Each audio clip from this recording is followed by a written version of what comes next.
We've been on a pumpkin roll all week long on Local Lifestyle. Stacey, I've had a good time. Can we just keep it going, please? We just had great food all week long and these amazing recipes delivered by a local cook. So we just invited Joe Burt, a great cook himself, from Joe's Kitchen, to step into the roasted pumpkin fray, if you will. Yes. So let's talk about, what did you make for us, Joe? This is macaroni and cheese. So during the holidays, Thanksgiving, Christmas, you're probably going to have at some point macaroni and cheese, right? Right. And a lot of people, when they do mac and cheese, or they buy it at the store, or they get that powdered nonsense, you know, whatever, it's a cheddar flavor, right? And you'll find some restaurants too that they'll also do like a white cheddar cheese or something like that. So I thought, what can we do different wise, cheese wise? I mean, the cheeses out there are really endless. So roasted my pumpkin that you see here. I did mine in the air fryer.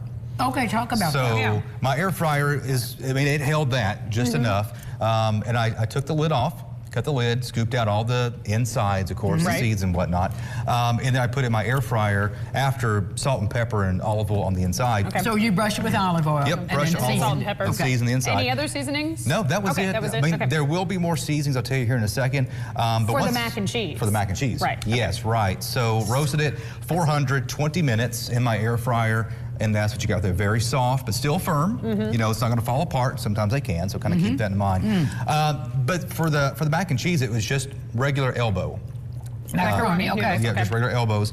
But what I did is I cubed up Fontina and I cubed up Gruyere. That's why it's so good. Both have a nuttery, buttery flavor to them, no sharpness to them. They're very smooth cheeses.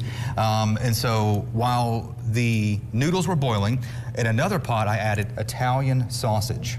Yeah. Ground up Italian sausage. It's giving it a good flavor. It is, and it has seasoning in it already, of course, being Italian. Right. But we're in the season where we're going to warm our bodies up, right, with flavors. So I threw sage in there with a little extra oregano. With the sausage. Whatever the spices are is perfect. Yeah, it's not too much of one thing or the other. Sage, oregano, and thyme is what I threw in there. And probably for that 1 pound pack of Italian sausage, I did probably about a teaspoon of each seasoning in the Italian sausage, because you got that grease in there, so that's going to help pull out the flavors of the dried spices that I were using.